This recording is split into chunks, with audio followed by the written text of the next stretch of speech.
The wind arrives first. It crosses the grass in long, dark bands, bends the feathered edges of the steppe, and makes the land look like water under an unseen hand. There are no walls here high enough to stop it, no forests thick enough to trap it, no cities old enough to believe they can ignore it. The sky is vast, the distances are deceptive, and the horizon teaches a cruel lesson to anyone born beneath it. If you cannot move, you die.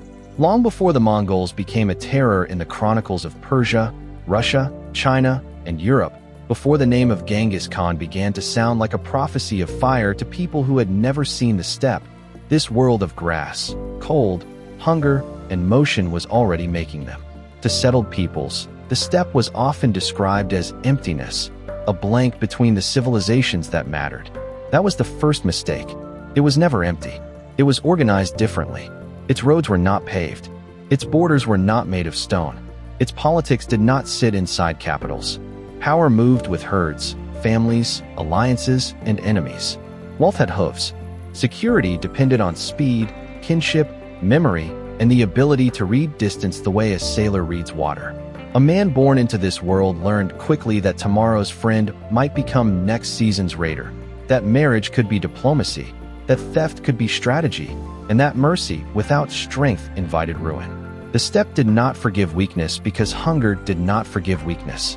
It is tempting, from the safety of later centuries, to begin the story of the Mongol Empire with Genghis Khan as if he appeared like a storm from nowhere. But empires do not rise from nowhere, and the man the world would remember as Genghis was not born into power. He was born into fracture. The world that made him was already a world of tribes, lineages, raids, shifting loyalties, and political improvisation. The peoples outsiders called Mongols did not begin as one people under one ruler any more than the people of Europe once did.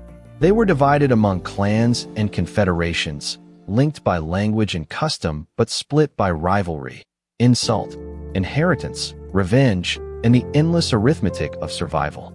There were Tatars, Karait, Nayman, Merkit, Ongjarat, Taikyid, and others, each with leaders, ambitions, feuds, and memories.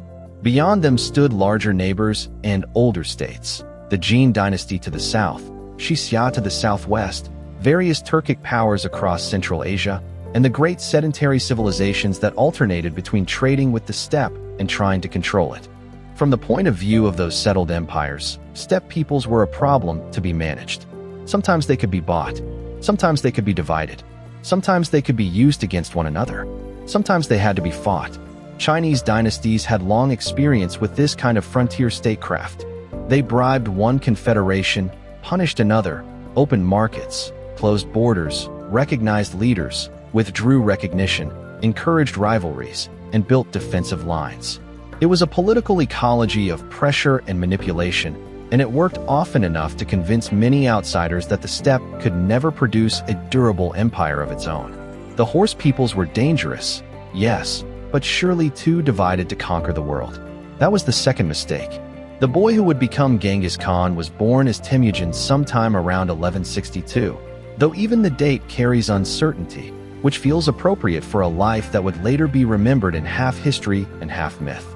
His father, Yasujii, was a minor chieftain of the Borjigin, not a king but a man of status in a hard political landscape. His mother, Holan, had herself been seized in marriage from another man, a detail that tells us something essential about the world into which Temujin was born. Women were central to steppe politics and economy, but their lives were often entangled in the same violence and alliance-making that shaped the ambitions of men. Marriage linked lineages. Marriage created claims. Marriage could start wars. Nothing about family life on the steppe was ever purely private. Temujin's early life did not suggest invincibility. His father was poisoned by Tatars when the boy was still young. The family's political protection collapsed almost immediately. Allies vanished. Dependents drifted away. The widow Holan and her children were cast into a kind of social death, abandoned by their own people and left to survive through fishing, gathering, scavenging, and relentless labor. This is one of the most important facts about Genghis Khan's formation. He did not begin with a secure inheritance. He began with humiliation. He learned what it meant to be politically irrelevant, to see kinship fail, to experience dependence as danger, and to understand that in a world built on loyalty, disloyalty could starve children. That childhood matters because it created more than toughness. It created memory. Temujin would never forget abandonment, and later, when he built power, he would reward loyalty with extraordinary intensity and punish betrayal with extraordinary ferocity. Historians sometimes reach too quickly for psychological certainty, as if a boy's hunger automatically explains an empire. But in this case, the connection between early precarity and later politics is difficult to miss. Temujin grew up in a world where blood alone did not save you, where noble birth could evaporate, where the old tribal aristocracy could fail the weak, and where survival might depend on building a new kind of following rooted less in inherited status than in chosen loyalty and proven usefulness. Even in youth, violence closed around him. He was captured by the Taikiad, enemies who had once been kin. He escaped. He killed an older half-brother in a dispute over food and authority inside his own family.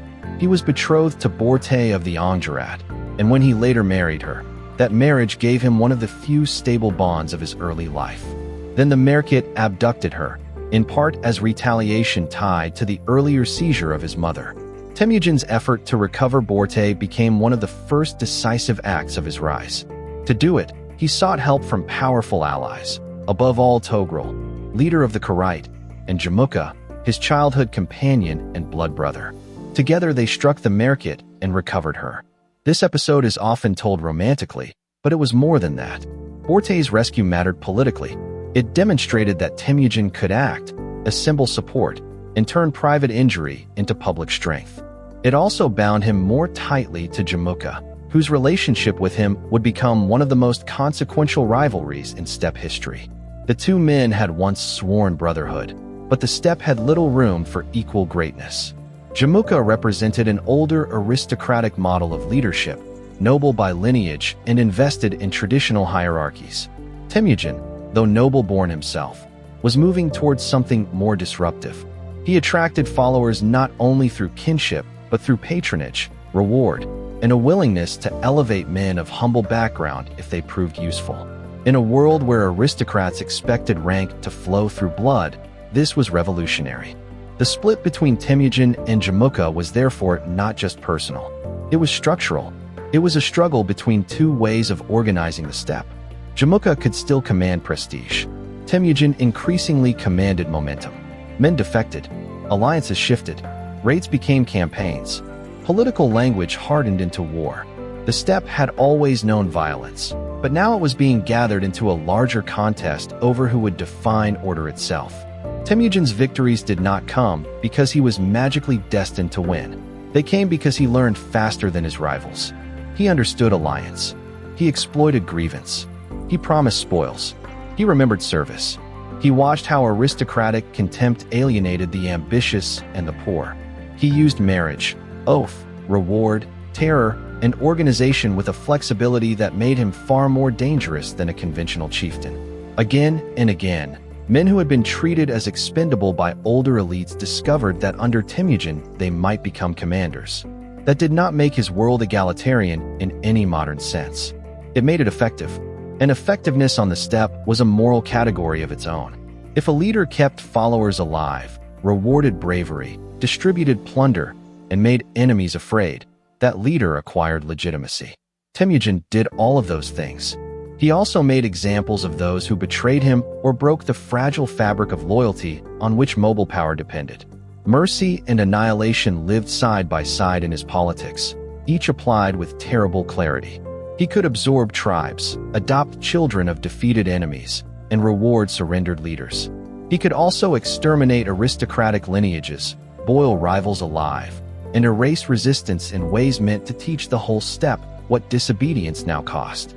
By 1206, that lesson had been learned widely enough that a great assembly, a Kuriltai, proclaimed Temujin as Genghis Khan, usually rendered in English as Genghis Khan. The exact meaning of the title is debated, but its political meaning was unmistakable. Temujin was no longer merely one chieftain among many. He was claiming supreme rule over a newly consolidated Mongol polity. This was the true beginning of the empire, not because the world already knew his name, but because the steppe had been reorganized under a single will. That reorganization was one of the most important state-building achievements in pre-modern history. Genghis did not simply unite tribes and leave their internal structures intact. He broke and remade them. Old aristocratic groupings were cut apart, redistributed, subordinated, or eliminated. Households and warriors were organized into decimal units: tens, hundreds, thousands, and 10,000s. This system is sometimes described too mechanically, as if it were only an administrative trick. In reality, it was a political revolution. By mixing men from different lineages into new military administrative structures, Genghis weakened older loyalties and created new ones centered on himself and the chain of command. The empire that would later thunder across Eurasia was built first in this act of internal surgery. Discipline changed with it. On the steppe, mobility had always mattered, but now mobility was being brought under a more exacting order. Commanders were expected to obey. Scouts ranged ahead. Signal systems improved coordination. Units trained to move, feign retreat, regroup, and strike with terrifying speed. Every warrior was not merely a fighter, but part of an information system. Messages moved through human memory, relays, and mounted endurance. Horses were not just transport, they were the engine of empire. Mongol warriors often maintained several remounts, allowing them to travel extraordinary distances without exhausting any one animal. A sedentary army marching on foot or tied to heavy baggage could not easily comprehend what it meant to face an enemy whose entire way of life had prepared him for operational tempo. Yet speed alone did not explain the coming conquests. Many peoples had horses. What made the Mongol military machine so formidable was the fusion of mobility, discipline, intelligence, tactical flexibility, and a political willingness to learn from anyone who could improve the system. The classic image of the Mongols as pure horse archer nomads, though not false, is incomplete. They were superb mounted archers, yes, capable of firing accurately at full gallop, circling, harassing, withdrawing, and returning in coordinated waves. But they were also astonishing adapters.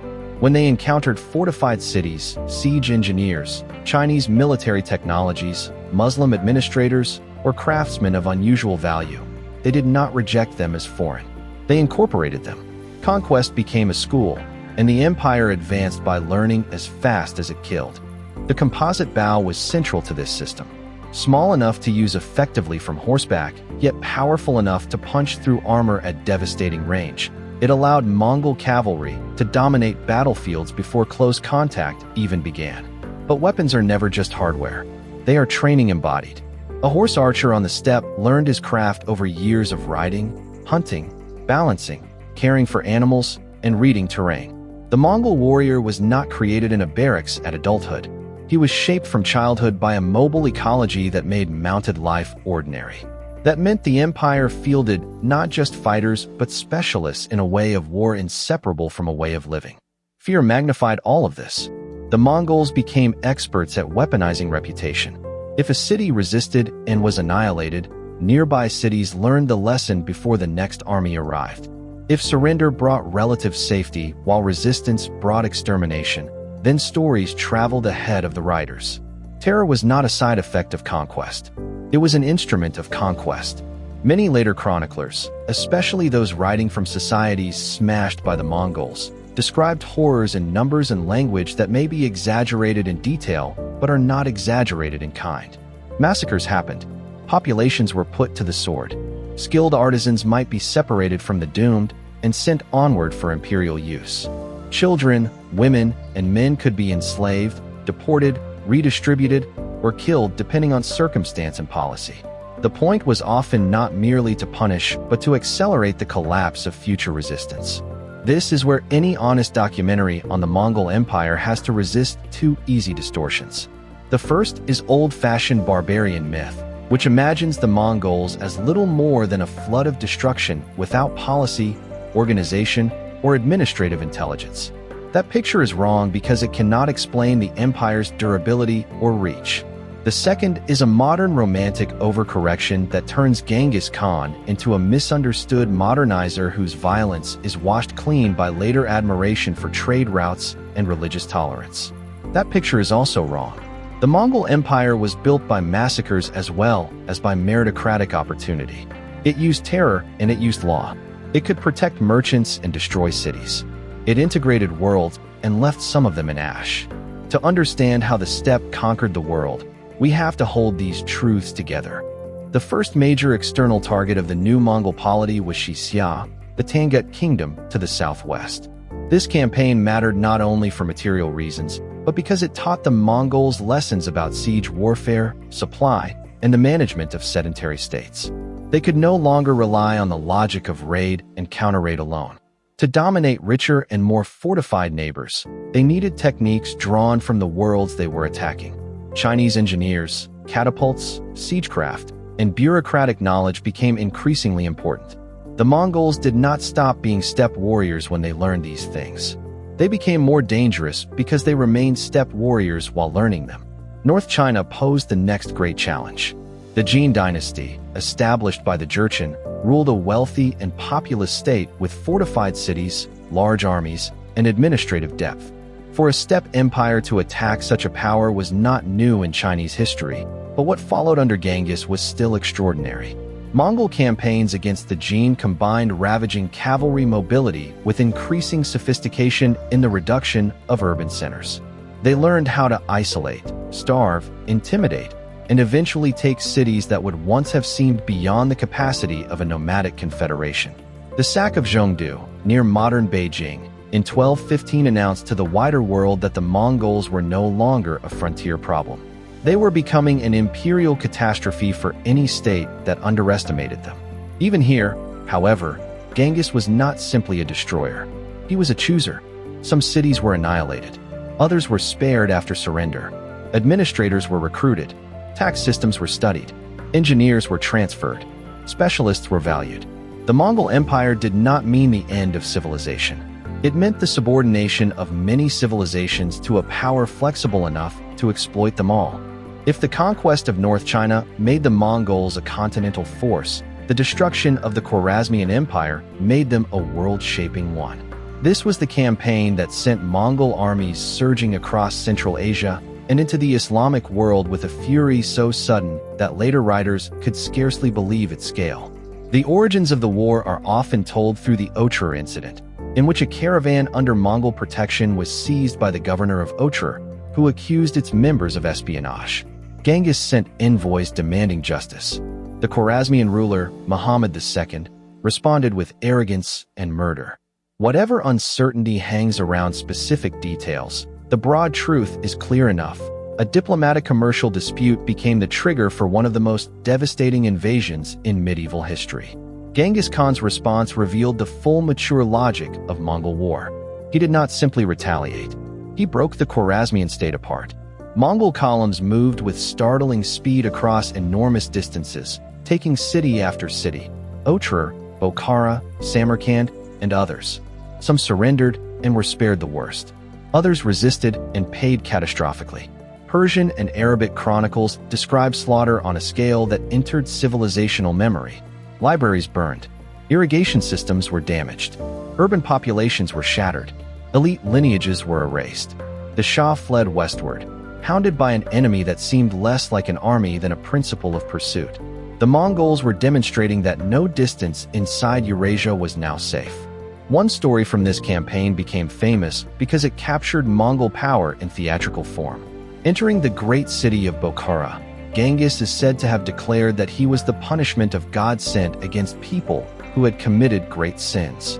Whether reported exactly or polished by chroniclers, the line expresses a real historical effect. To many contemporaries, the Mongol invasion did not feel like ordinary defeat. It felt apocalyptic. The old political assumptions of Eurasia were being revised by mounted men from a landscape that many settled peoples had never learned to take seriously enough. Yet the Khwarezmian campaign also shows the empire's administrative intelligence. Mongol armies did not merely plunder and vanish. They registered populations, extracted tribute, assessed labor value, and sought to redirect economic flows into their own hands. Genghis and his generals increasingly understood that cities were not only targets. They were nodes. Caravans, artisans, metalworkers, scribes, tax farmers, and religious elites could all be turned into imperial resources if handled with enough calculation. The Mongol state that emerged from these campaigns was therefore both predatory and integrative. It devoured old orders, then used their bones to build routes of command across the continent. The pursuit of the Shah sent Mongol forces even farther west. Generals like Jebe and Subedii pushed into the Caucasus and the steppe beyond, defeating local powers and testing the political and military ecology of lands not yet marked for full conquest. In 1223, at the Kalka River, a Mongol force shattered a coalition of Rus princes and Cuman allies. The battle has often been treated as a warning shot for the invasions that came later, and that is exactly what it was. The Mongols were mapping enemies before conquering them. They were learning routes, political fractures, operational possibilities, and the weakness of divided opponents. The world they had not yet taken was already being studied.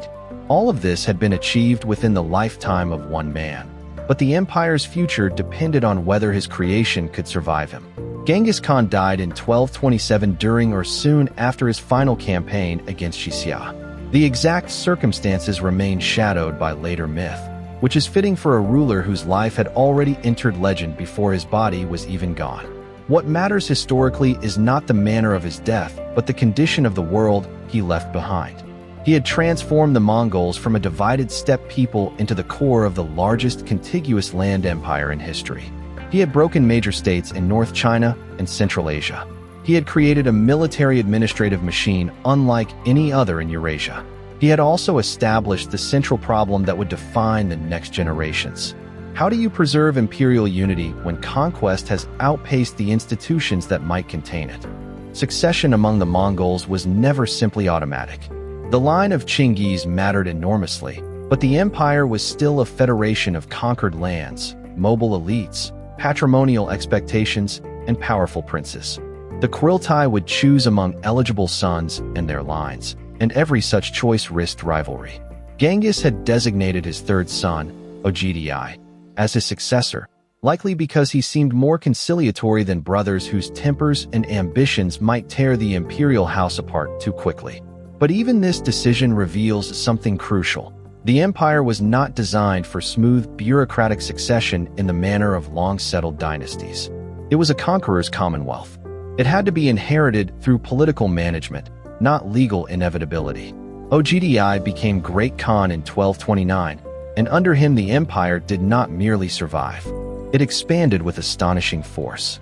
If Genghis had shown what the Mongol machine could do, Ogdi demonstrated that the machine could continue without its maker. This continuity is one of the strongest arguments against treating the empire as the product of one genius alone. Genghis created the structure. Ogdi proved that the structure could function as a system.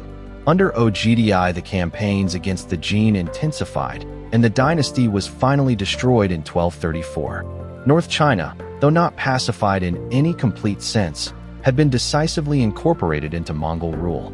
Administrative borrowing deepened.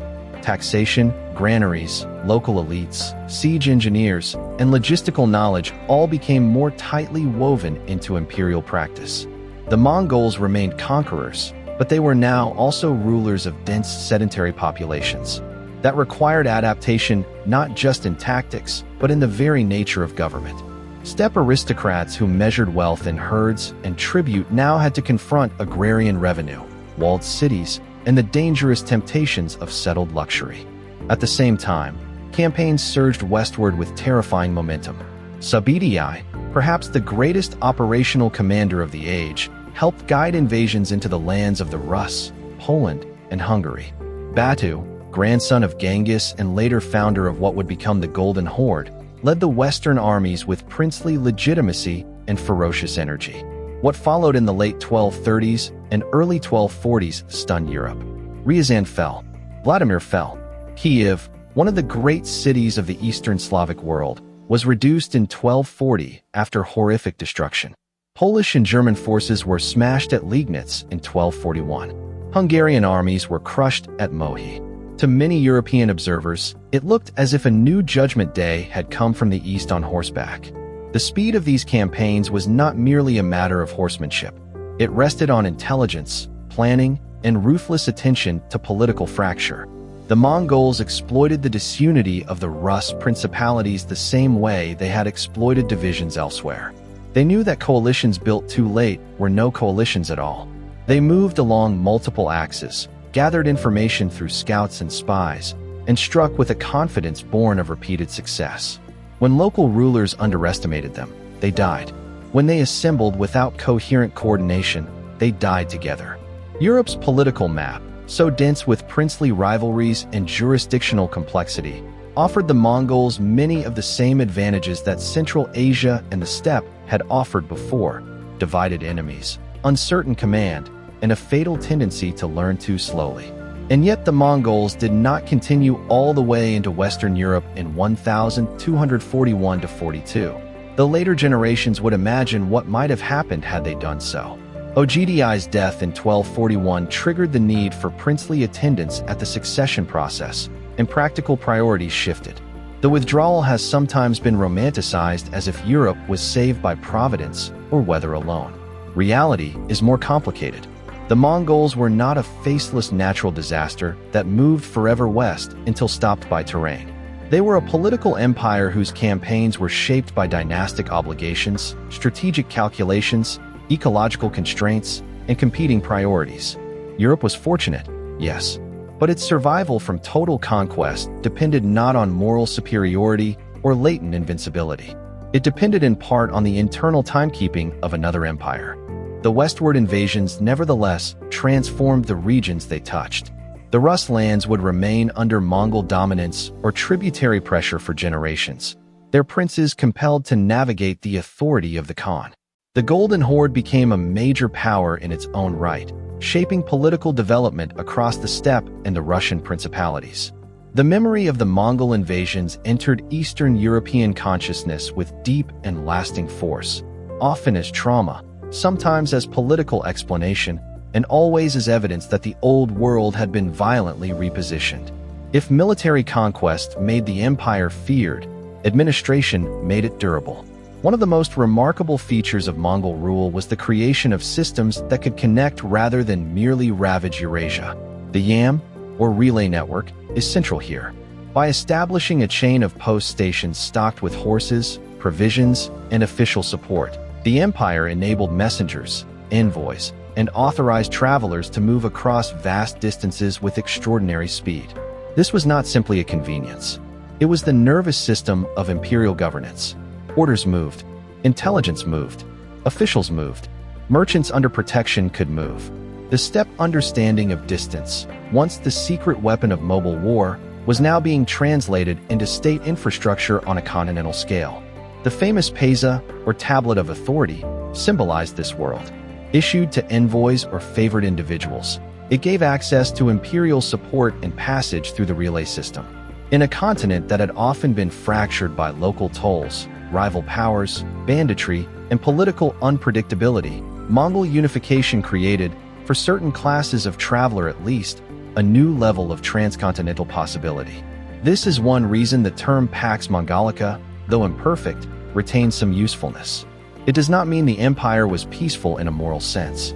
It means that once conquest had done its work, long-distance movement and exchange across huge stretches of Eurasia became more predictable under Mongol power than they had been under many smaller rival regimes. Merchants benefited enormously, and the Mongols understood their value. Trade was not an afterthought to conquest.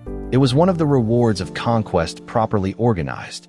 Silk, spices, metals, furs, slaves, horses, textiles, paper, ceramics, precious stones, and information all moved through Mongol-controlled or Mongol-protected networks. The empire did not invent the Silk Roads, but it reconfigured them.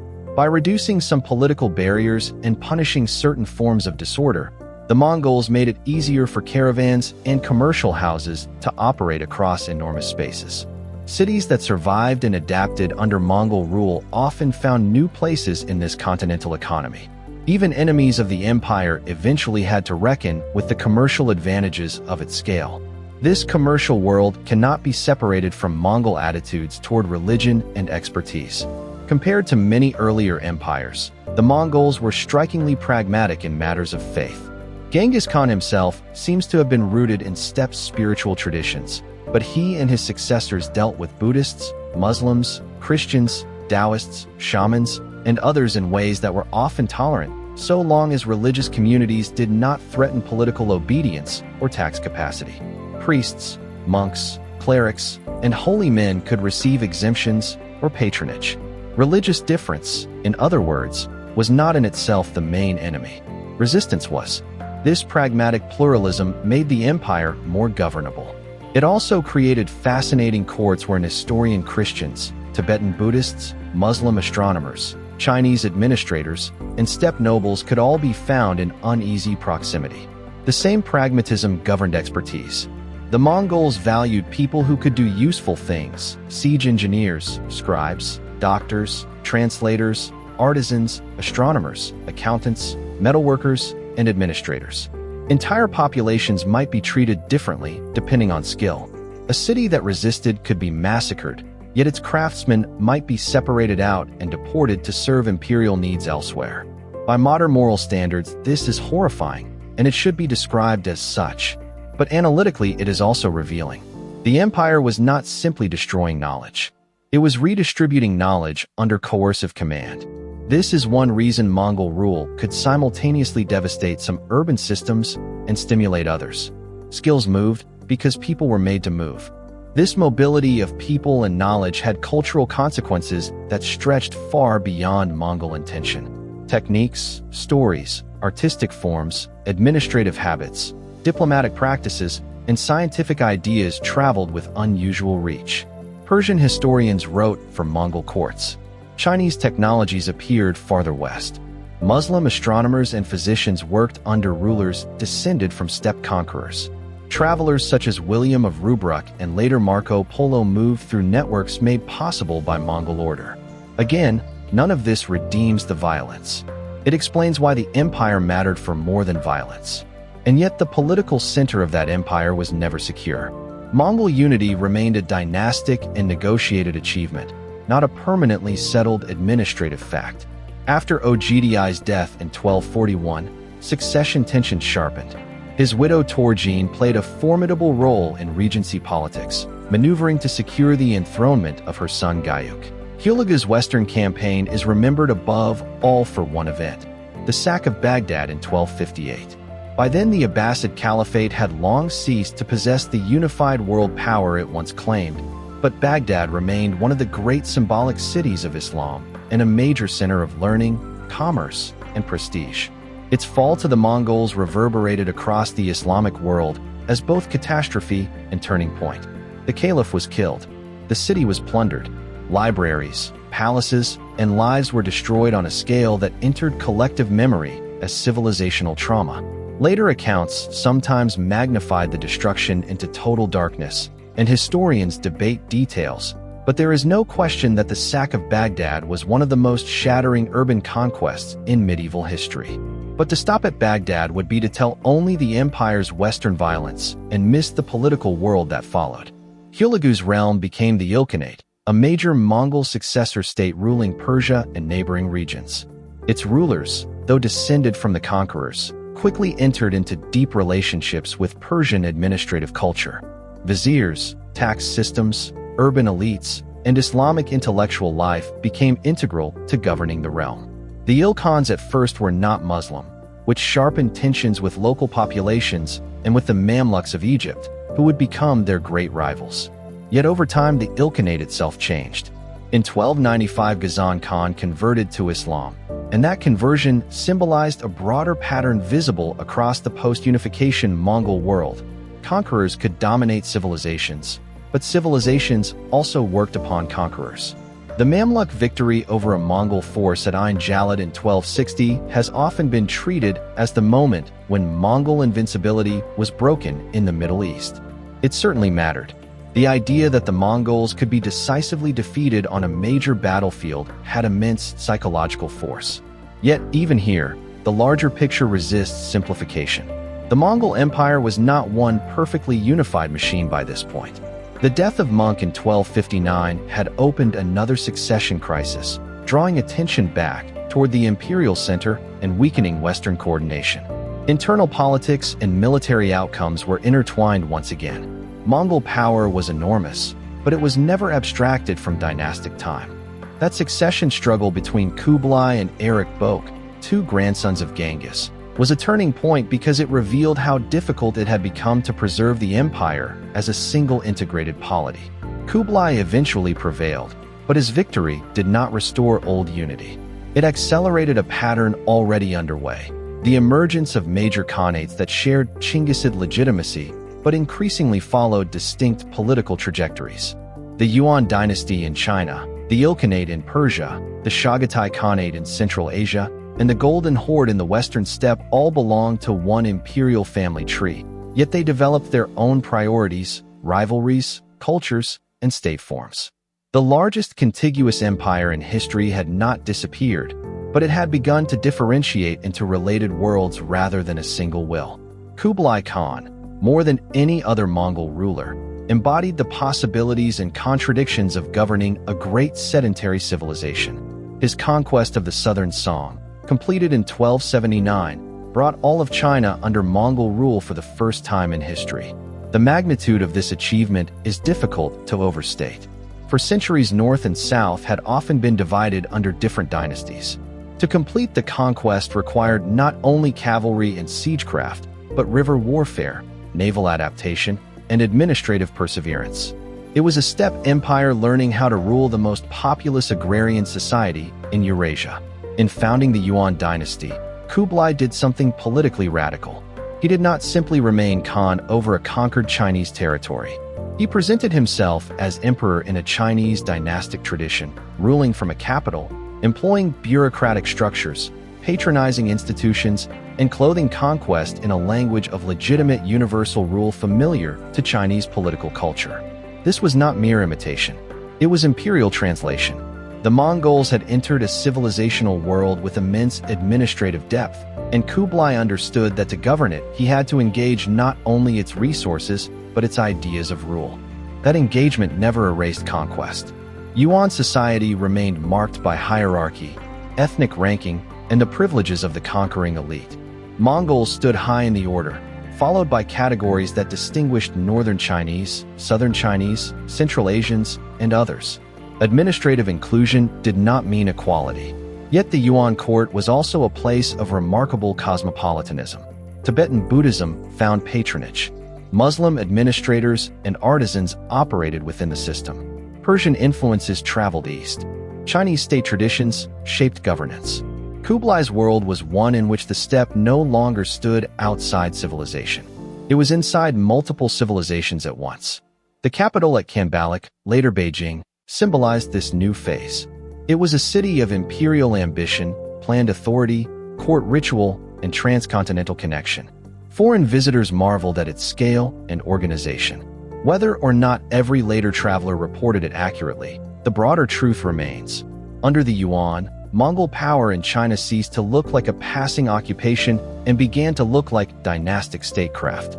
This is why Kublai looms so large in historical imagination. He was not the founder of Mongol conquest, but he represented one possible future of that conquest. Not endless motion, but empire translated into civilizational rule. Yet Kublai also revealed the limits of that future. The farther Mongol rulers moved into settled administrative worlds, the more they risked the classic imperial problems of court faction, fiscal strain, elite resentment, and distance from the martial ecology that had produced their power. Grand projects cost money.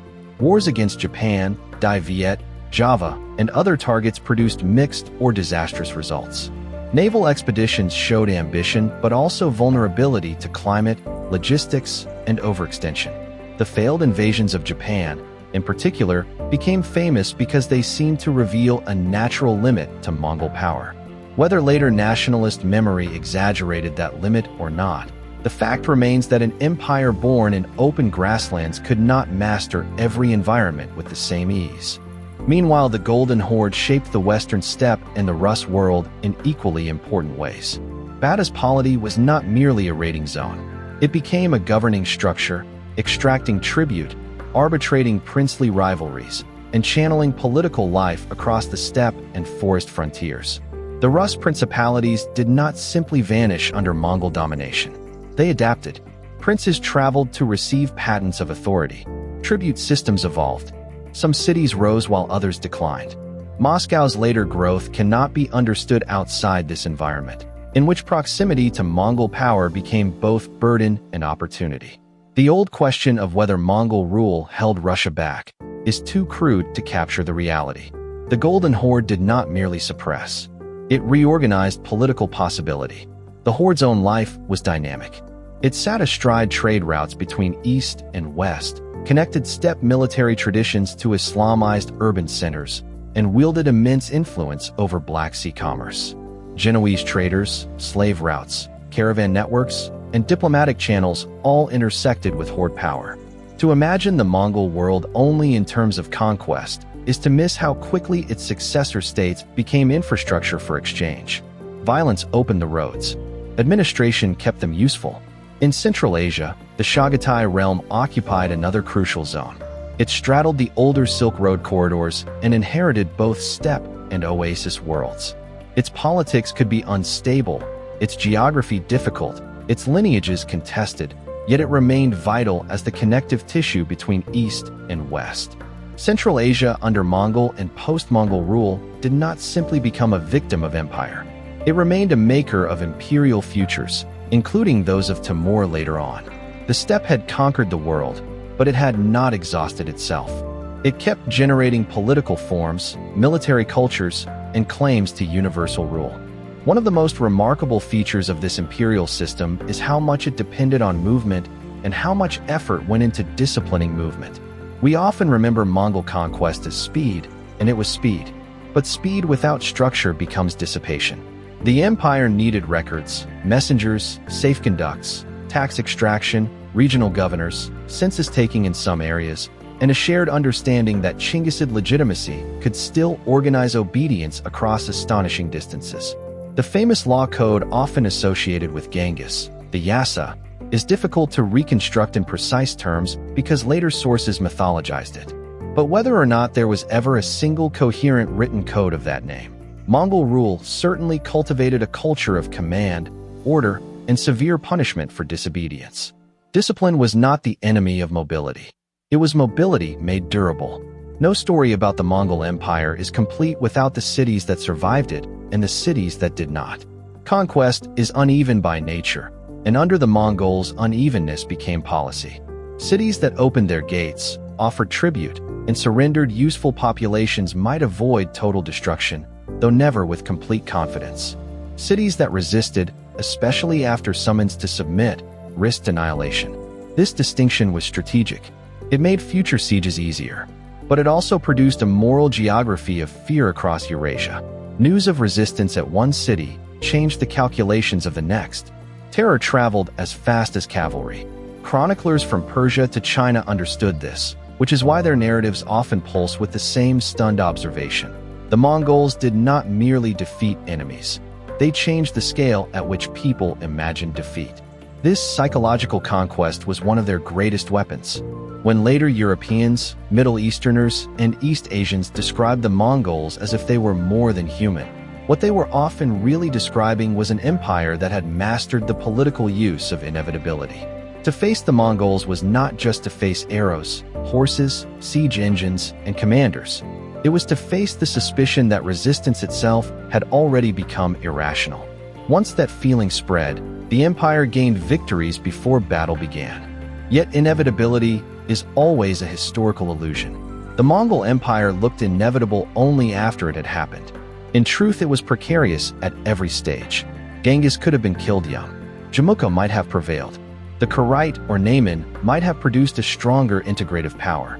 The Khwarezmian Shah might have handled the Otra crisis differently. Ogdi's succession might have failed. The invasions of Europe could have gone another way. Kublai could have lost the succession struggle. The empire's very size repeatedly produced the possibility of fracture.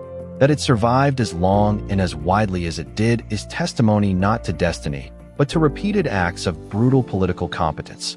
The empire's social order also demands attention. Mongol rule was not merely an elite drama. Millions lived under it in radically different ways. Steppe pastoralists remained crucial to military power and aristocratic identity. Peasants in North China or Persia paid taxes and endured requisitions.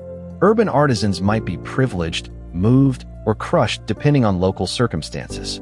Merchants often benefited from imperial protection. Slaves moved through markets opened by conquest. Women of the ruling house could exercise formidable influence, while women among conquered populations often bore the direct violence of war, displacement, and elite predation. Religious figures could be patronized or ignored. Minority communities sometimes found opportunities under Mongol rule because older dominant elites had been broken. There was no single Mongol experience of empire any more than there was a single Roman one. Gender, in particular, deserves more attention than it usually receives. Steppe societies often granted elite women visibility and authority in ways that startled some sedentary observers. Women in the Chinggisid household managed camps, advised rulers, moved with the court, and in some cases governed through regency or direct intervention. Figures like Holon, Torjin, and Sorgatani were not decorative appendages to male power. They were political actors of the first rank. This did not make Mongol society feminist. Conquest, after all, remained a profoundly gendered violence. But it does complicate lazy assumptions about nomadic patriarchy and sedentary civility. Power in the Mongol world was harsh, but it was not organized exactly like power in the empires it conquered. Religion under Mongol rule produced equally important ambiguities. Tolerance was real, but it was not modern secularism. The Mongols were pragmatic because they ruled too many peoples to impose one belief system uniformly, and because ritual specialists from different traditions could all offer legitimacy, prophecy, or useful knowledge. A Khan might patronize Buddhist monks, consult Christian advisors, employ Muslim astronomers, and still remain rooted in steppe shamanic assumptions. The result was not interfaith harmony in any sentimental sense. It was an imperial marketplace of salvation and statecraft. For ordinary subjects, this could mean relative freedom of worship compared to some earlier regimes. For rulers, it meant that spiritual authority became one more resource to be arranged under political sovereignty.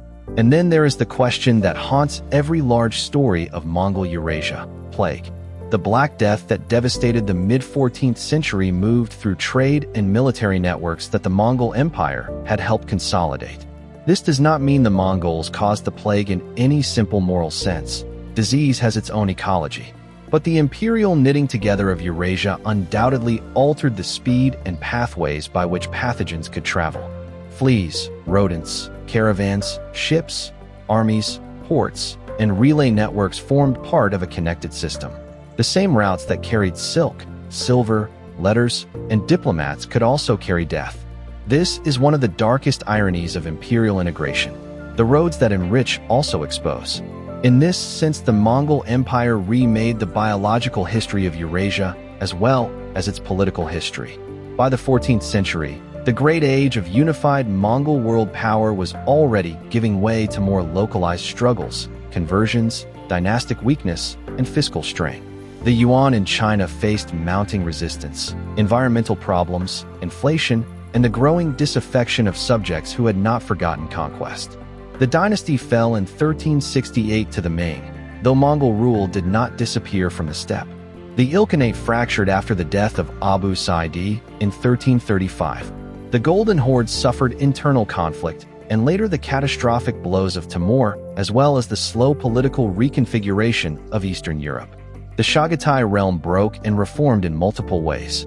No imperial structure, no matter how vast, remains abstractly united forever. Distance, ambition, ecology, and succession always return. And yet decline did not erase legacy. The Mongol Empire left political habits, commercial pathways, demographic scars, dynastic claims, and military memories everywhere it had touched. In China, the Yuan reshaped institutions, capital geography, and the very terms on which later dynasties would imagine frontier rule.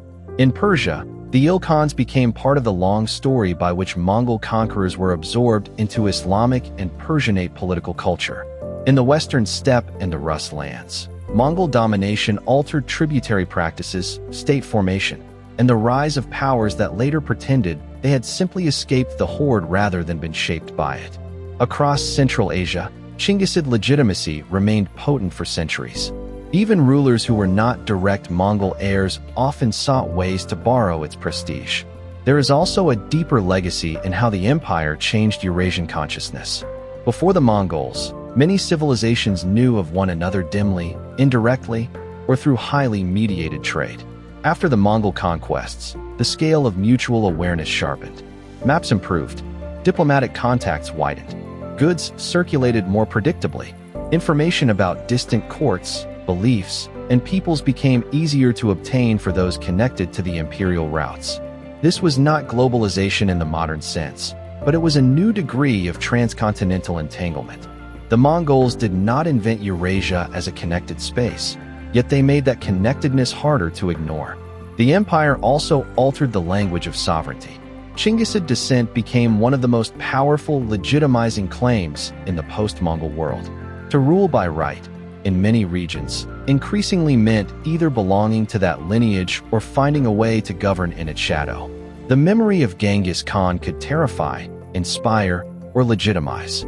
He became at once a destroyer in the chronicles of the conquered and an ancestor of political possibility for later rulers. Timur, though not a Chinggisid himself, married into the lineage and ruled through its prestige. The Mongols in India would later claim Timurid and ultimately Chinggisid connections as part of their imperial identity. The empire had ended as a unified structure, but it survived as a grammar of rulership. This helps explain why Genghis Khan remains such a contested figure today. In some national traditions, he appears as a monster of mass slaughter. In others, especially in Mongolia, he is a founder, lawgiver, state builder, and symbol of national pride. Both images draw on truth, but each alone is incomplete. He was undeniably a conqueror on a scale of brutality that defies romantic cleansing. He was also undeniably one of history's most formidable organizers of power. To flatten him into either pure barbarism or pure genius is to miss the empire he made, an empire in which devastation and order were not opposites but partners. What, finally, made the steppe capable of conquering the world? Not emptiness, not primitive savagery, not destiny. The answer begins with ecology. The steppe produced horse peoples for whom movement was ordinary and distance was a language. It continues with politics. Temujin unified those peoples not by blood alone, but by remaking loyalty, elevating talent, and breaking old aristocratic patterns. It expands through institutions, decimal military organization, messenger networks, discipline, reward, terror, and administrative borrowing. It accelerates through adaptation, siegecraft from China, bureaucratic practices from conquered states, religious pragmatism, and a relentless appetite for useful knowledge. And it endures for a time, because once the world had been broken open, the empire learned to profit from connection as well as from fear. That is the core of the story. The Mongols did not conquer the world because they were merely harder than everyone else. Plenty of hard peoples have vanished into history. They conquered because they turned a way of life shaped by the steppe into a system of empire flexible enough to defeat cities, absorb skills, terrorize populations, direct trade, and imagine rule on a continental scale. They did not bring civilization to Eurasia. Eurasia already had civilizations. They forced those civilizations into a new relationship with one another under the discipline of conquest. And that is why the Mongol Empire still matters. It was one of the moments when history ceased to be regional and became unmistakably intercontinental. A farmer in North China, a merchant in Samarkand, a prince in Rus, an artisan in Persia, a monk in Tibet, a sailor in the Black Sea, and a pope in Rome all found themselves living in a world newly arranged by riders from the steppe. Their experiences of that arrangement differed wildly. Some gained protection, office, and opportunity. Others died in fire, famine, or massacre. Most lived somewhere in between, in the long aftermath where empires stop being events and become conditions. The steppe conquered the world, but it was changed by the world it conquered. The Mongols entered cities and became rulers of cities. They entered bureaucracies and learned to govern through bureaucracies. They entered religious worlds and were in part remade by those worlds. Conquest did not freeze them into one essence. It multiplied them. The Mongol Empire was therefore never just one thing. It was Genghis's original machine of war. It was Ogedi's expansion. It was Bada's horde, Hulagu's Ilkhanate, Kublai's Yuan, and the long post-imperial afterlives of Chinggisid legitimacy. It was terror in Bokhara, policy in Beijing, taxation in Persia, diplomacy on the steppe, tribute in Rus, and caravan movement from one end of Eurasia to the other. There is a scene historians often return to, whether literally or in imagination. A mounted column appearing at the edge of sight, small at first, then multiplying, then resolving into disciplined speed.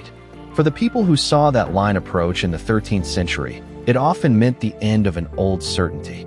The walls might still stand. The markets might still trade. The ruler might still speak in the language of permanence. But the horizon had changed, and with it the scale of danger and possibility. The Mongols brought that changed horizon to half the known world.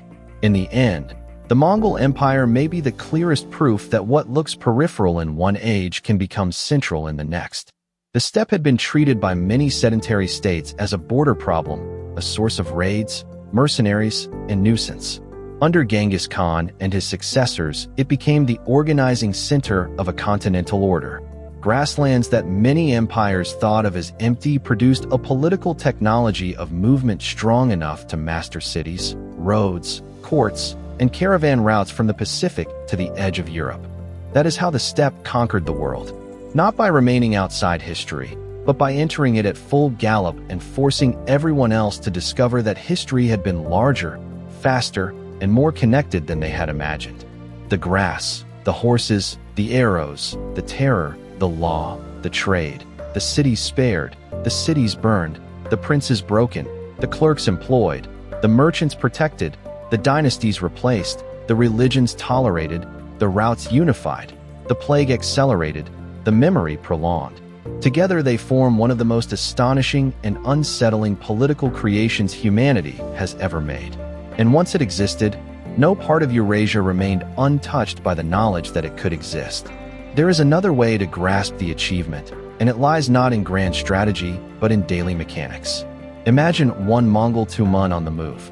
Not a blur of anonymous riders, but a disciplined world in motion. Horses managed in rotation, arrows bundled and protected, scouts ranging wide, commanders maintaining order through signals and trusted subordinates, families and camp followers sometimes moving in the larger imperial wake, herds sustaining military life, engineers or artisans attached when needed, interpreters navigating conquered worlds, messengers riding ahead and back, intelligence gathered from captives, merchants, defectors, and frightened locals.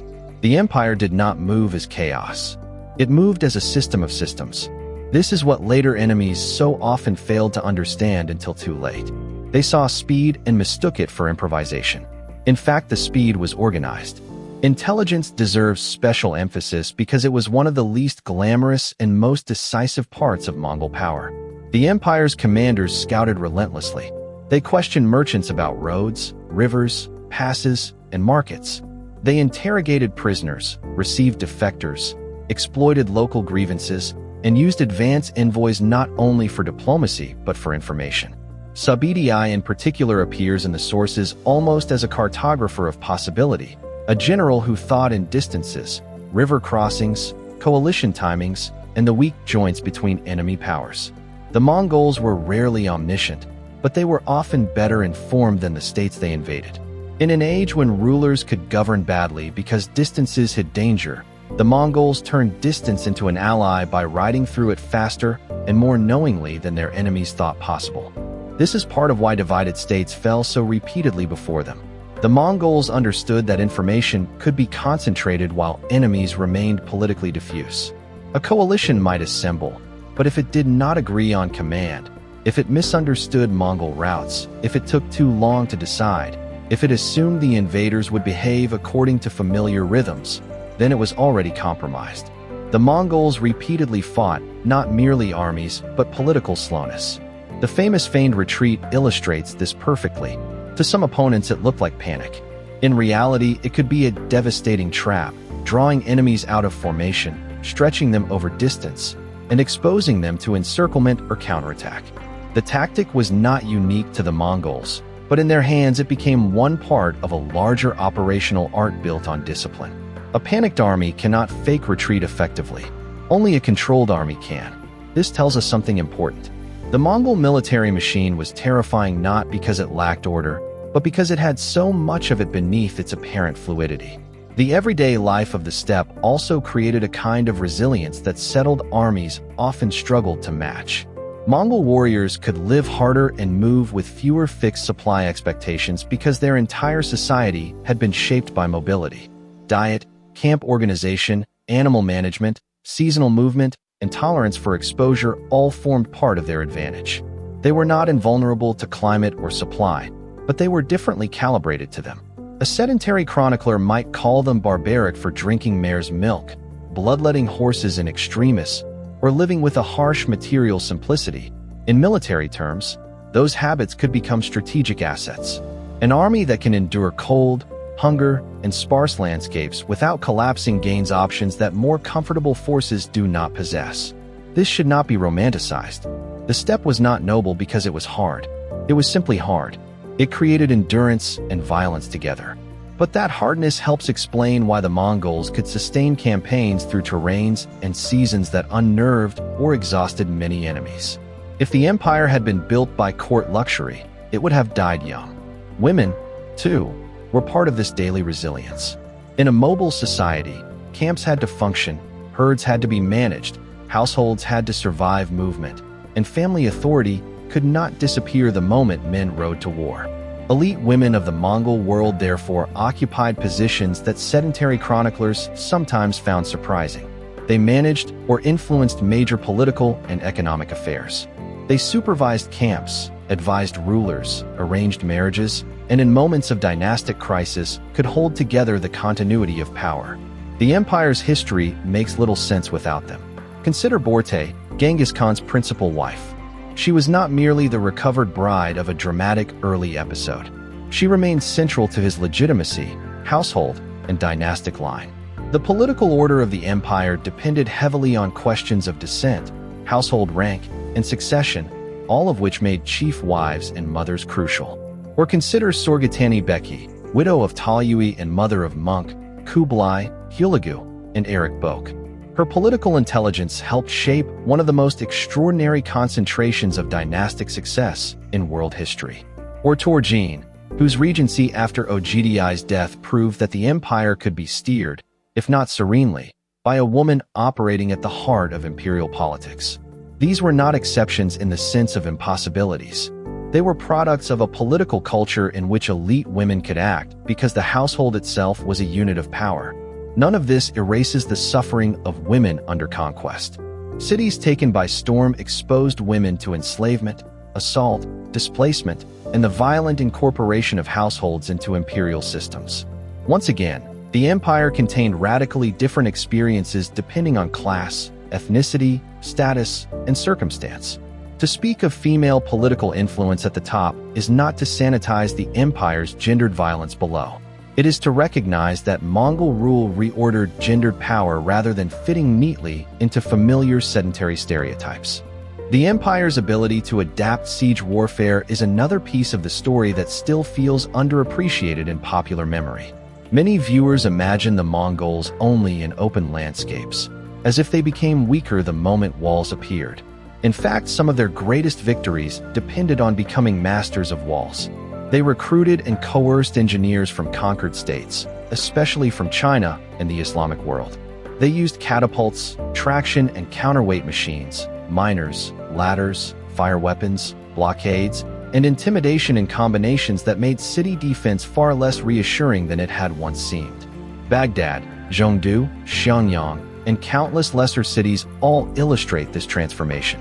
The Mongols did not simply arrive and shoot arrows at gates until they were let in. They learned how to reduce fortifications systematically.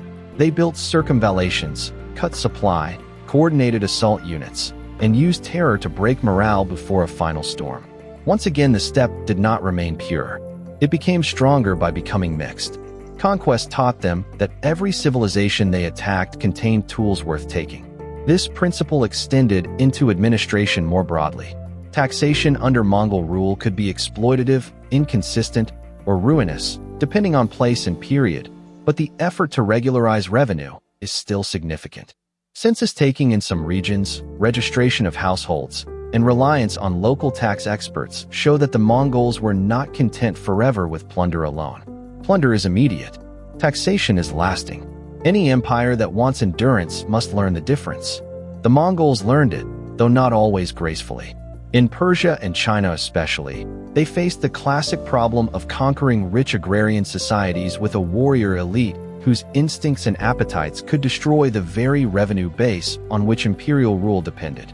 Administrators therefore became as important, in a slower way, as generals.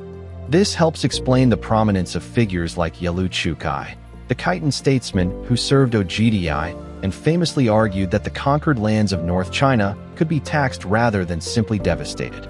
Whether later stories about him were polished into moral fables or not, the point stands.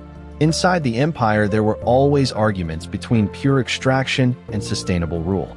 The Mongols did not stop killing because ministers advised restraint. But some rulers did come to understand that dead peasants do not pay taxes and burned granaries do not sustain empires. Between the writer and the scribe, imperial durability was negotiated. The religious life of the empire offers another angle on this negotiation.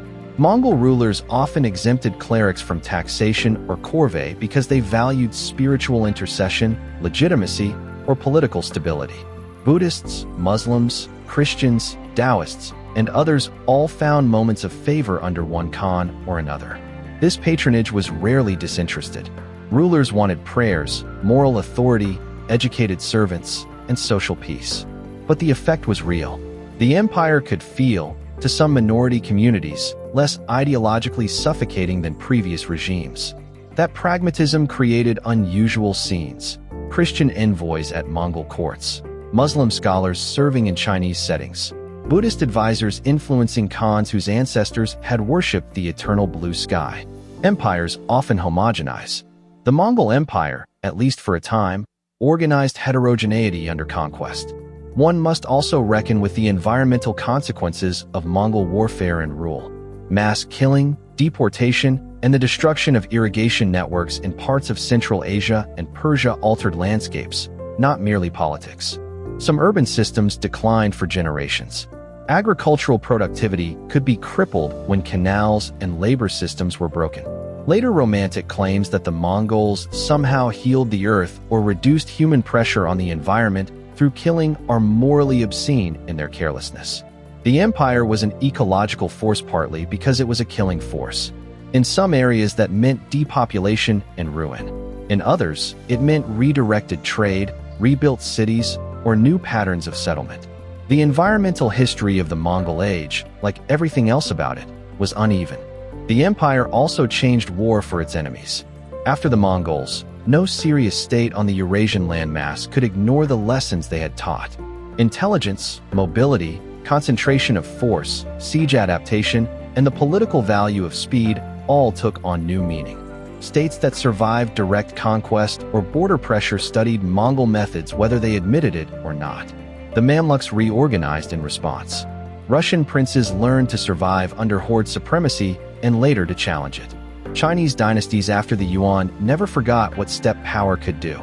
Even in Western Europe, where direct Mongol rule did not extend far, the invasions left an impression of what highly mobile continental war might look like.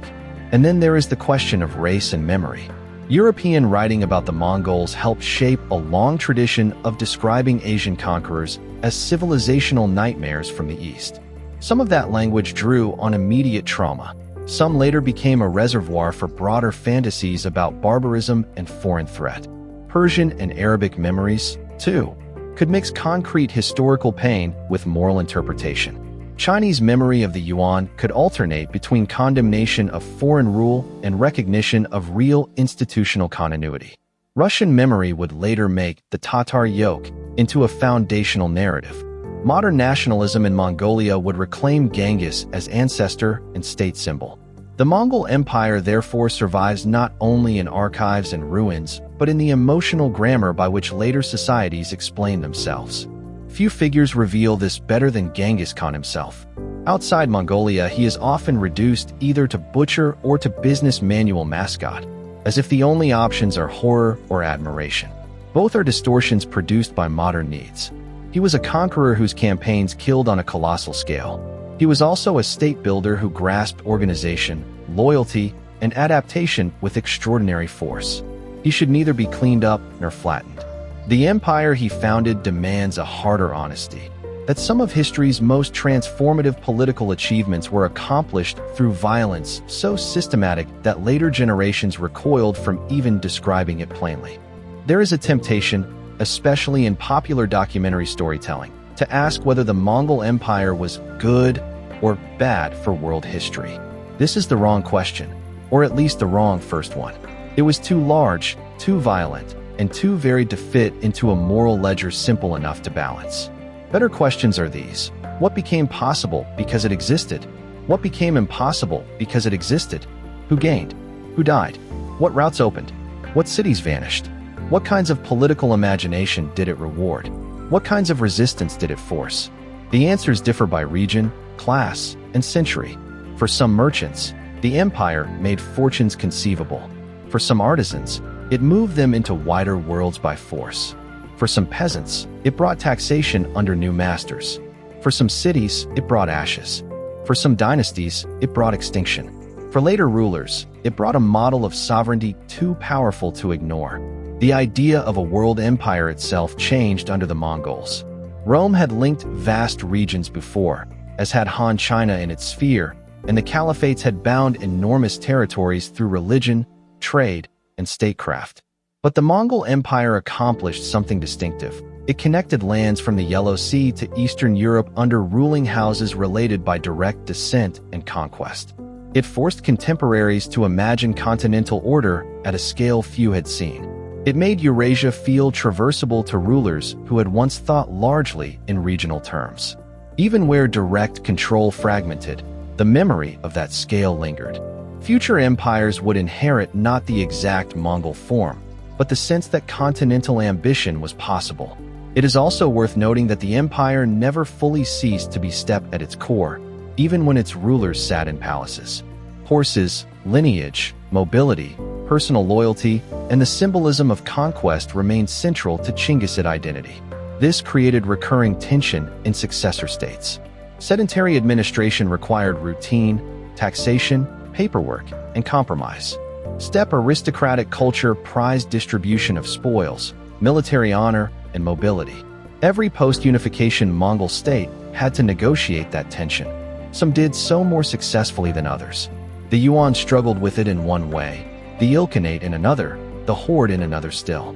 The empire's greatness was built on the marriage of these worlds. Its fractures often emerged where that marriage became unstable. The famous image of the Pax Mongolica therefore needs careful handling. It is useful if we mean a zone of relative transcontinental security for certain forms of movement under Mongol dominance. It is misleading if we mean a golden age of peace. For many subjects, there was nothing peaceful about Mongol rule. Tribute, labor demands, occupation, dynastic warfare, and the memory or threat of violence persisted. The peace, such as it was imperial peace, a stability purchased by prior destruction and maintained through credible force. That does not make it unreal. It makes it historically legible. Even travel literature from the period should be read through this lens.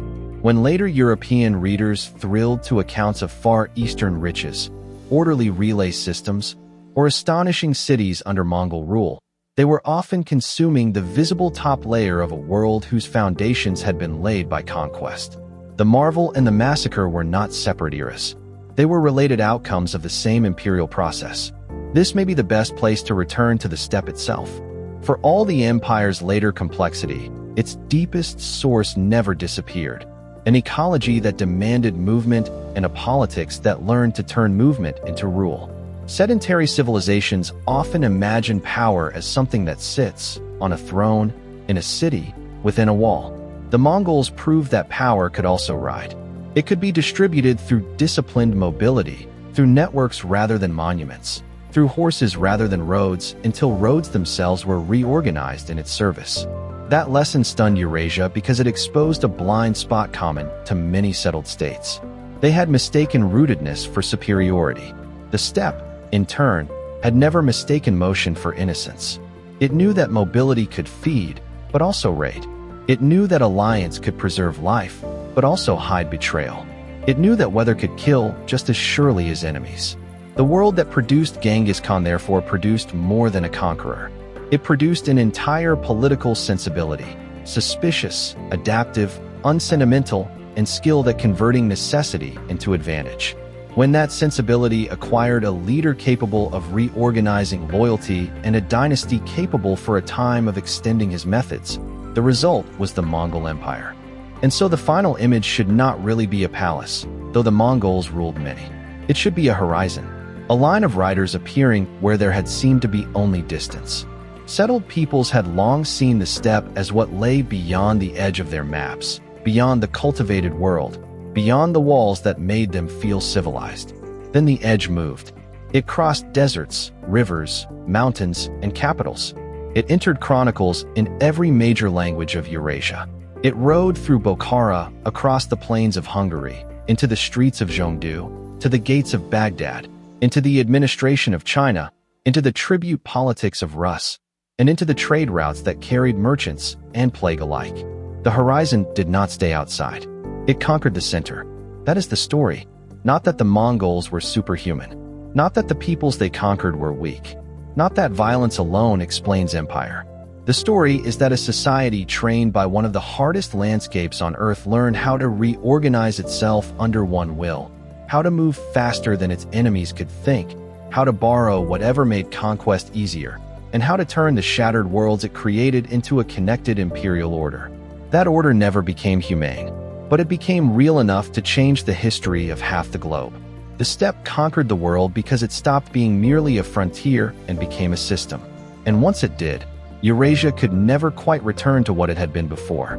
There is one final dimension worth holding in view, because without it the empire can still seem too abstract, the way Mongol rule compressed time. For conquered peoples, the arrival of the Mongols often made decades of political adjustment happen in a handful of seasons. A dynasty that had seemed permanent could become memory in months. A city that had anchored a region for centuries could be emptied in days. A merchant corridor that once required negotiation through many rulers could become part of one imperial zone. Skills that had belonged to one place could be uprooted and transplanted across continents. Children could grow up in a world politically unrecognizable from the one their parents had known. Empires always change tempo, but the Mongol Empire changed it with extraordinary violence. It made history feel accelerated. That acceleration is part of why later sources can seem almost feverish when they describe the Mongols. Chroniclers were not only recording events, they were trying to register what it felt like when the normal pace of politics collapsed.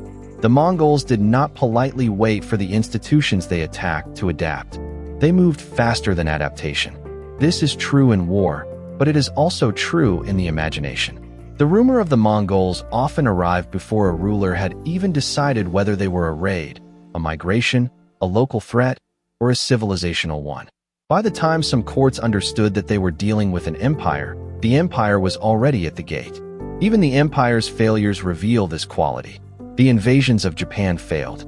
Campaigns in parts of Southeast Asia met harsh limits of climate, terrain, and political structure. Some frontier zones resisted incorporation for generations. The Mamluks halted Mongol expansion into Egypt and the Levant at crucial moments.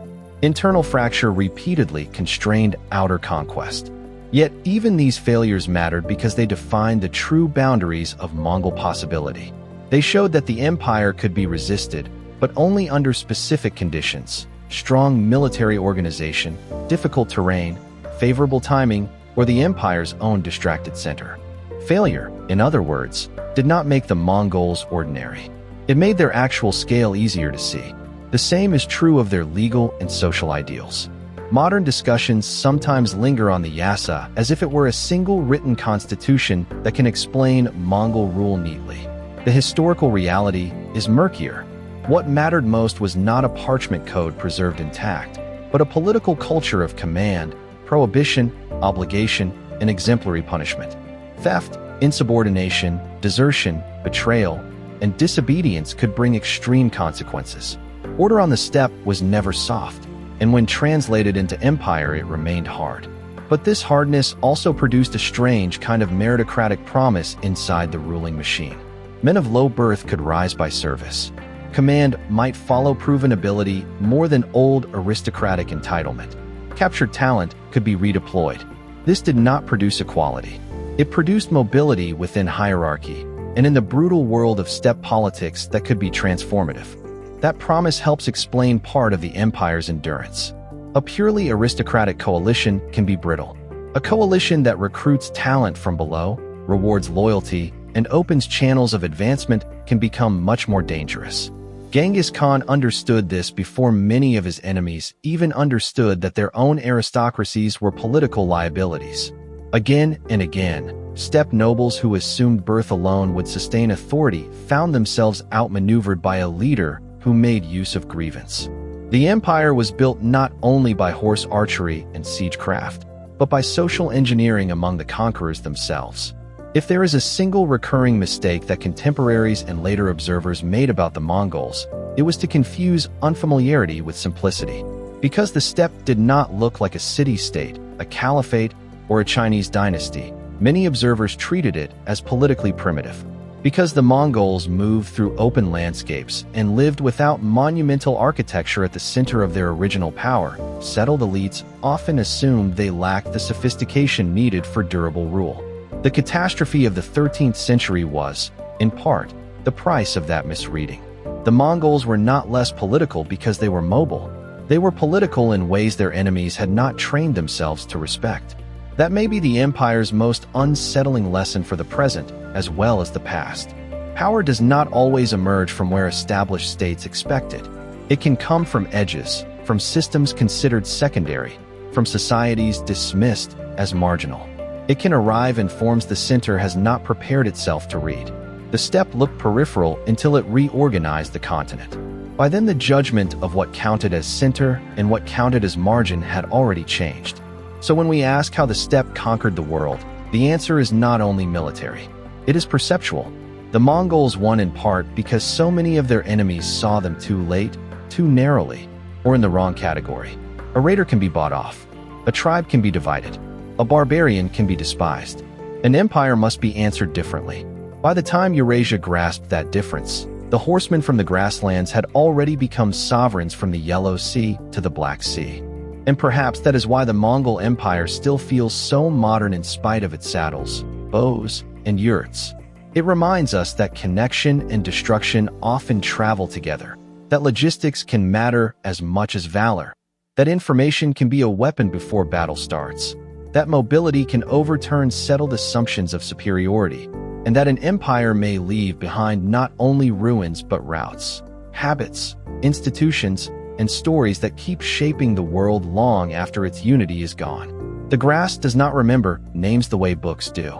It bends under the same wind, grows over old camps, and smooths the hoofprints of armies that once terrified the earth. But history remembers. It remembers that out of that grass came a force capable of ending kingdoms, toppling dynasties, redirecting trade, remaking frontiers, and teaching every civilization from China to Europe that the world was wider, faster, and more vulnerable than it had believed. That is what the Mongol Empire was. Not a myth of unstoppable barbarism, not a romance of pure statecraft, but one of the greatest and most violent reorganizations of the human world ever achieved. And once the steppe had done that, once it had conquered not only territories but the imagination of Eurasia, the old world was gone for good.